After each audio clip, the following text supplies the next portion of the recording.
Secretary Caroline Levitt. Caroline, love having you on the show. Thank you so much for joining us. Look, we're 2 weeks into this conflict with Iran, and it has clearly been a huge success for our military. The regime in Iran is gutted, but you have people at home here who are worried, especially after an ISIS-linked subject targeted an ROTC class at Old Dominion University and after the ISIS-inspired bombing attempt in New York.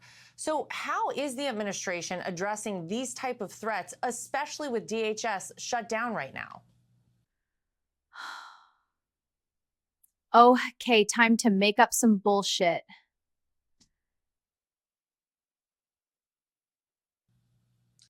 Yes, well, thanks for the question, Laura, and it is an important one. And I can assure your audience and the American public that securing the homeland and protecting the American people is President Trump's utmost responsibility and priority. And it's something he's constantly monitoring, and he's always on top of it, as well as his national security team and our intelligence agencies under this president have really increased the coordination and cooperation Slow down the goddamn teleprompter!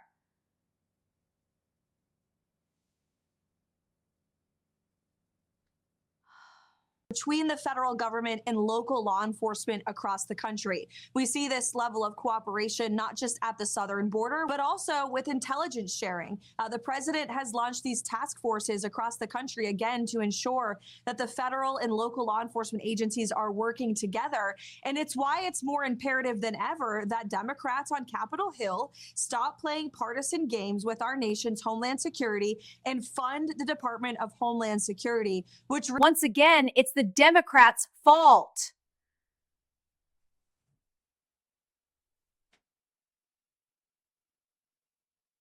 really serves as the backbone for that intelligence sharing to protect the homeland. So rest assured, the Trump administration is on it. Unfortunately, we have seen these lone wolf attacks, crazy, sick, deranged, mentally ill people across our country who aspire to bring violence and do harm against their fellow Americans. These are threats that the administration takes seriously. They are thwarting 24/7 around the clock. Often they don't make the news. We have the best law enforcement in the world, and they're working around the clock under this president to secure our nation's homeland.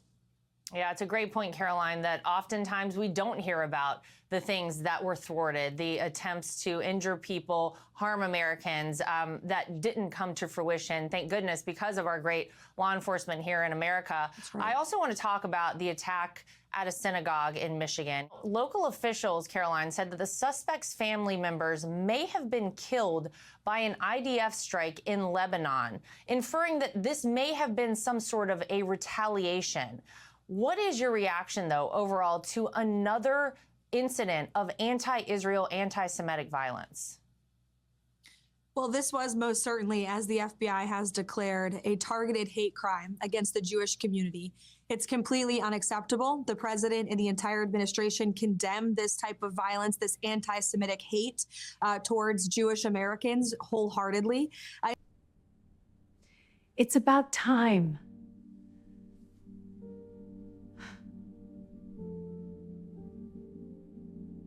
And just to give your audience an understanding of how on top of all of these situations President Trump is, he was immediately briefed as this news broke. And I was with him throughout much of the afternoon, where he was incessantly asking for updates from the Situation Room to be fully on top of the situation in Michigan and to ensure that the I need updates. I need fucking updates every fucking 5 minutes.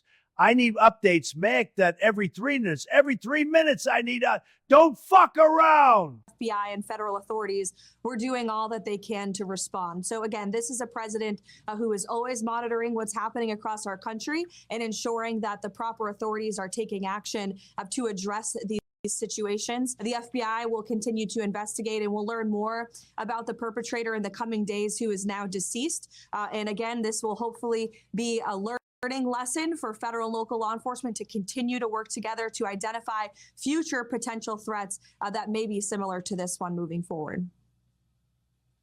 Yeah, now just to get to Iran, the new supreme leader there supposedly told their Gulf neighbors that U.S. military bases needed to be removed from their countries.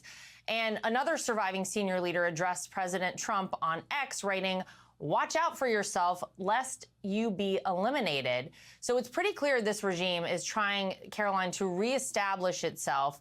But we also have people here in our own country who seem to be actively rooting against the success of this mission. I think it's mind-boggling. Yeah, well, first of all, the Iranian regime, or what's left of it, and these radical terrorists are speaking a lot of empty words, but I think their weakened actions speak for themselves and underscore how successful this operation has been just 2 weeks in. We have totally annihilated the Iranian regime's navy. We've wiped out nearly almost all of their ballistic missile threat. In fact, ballistic missile attacks from Iran right now. But she's on my list. Caroline Levitt. She's become a star. It's that face, it's that brain, it's those lips, the way they move like she's a machine gun. Is she in the room? She's in the room.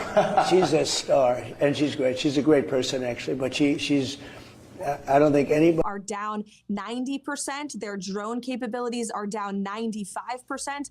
We have sunk more than 65 of their naval ships. We've hit more than 6,000 targets across the country, and it's a very big country. And we're going to continue this mission until all of the objectives that President Trump and the Secretary of War have laid out are fully accomplished. And we are totally eradicating this threat of Iran building a nuclear bomb to threaten the world and to attack U.S. troops and personnel in the region with their ballistic missile arsenal. This is a threat that presidents for a very long time have spoken about. President Trump is the first president to actually have the courage to do something about it. And we've been working 24/7 here at the White House to make sure the American people understand how much of a tremendous success this without checking with the people. Once again, it's the Democrats' fault.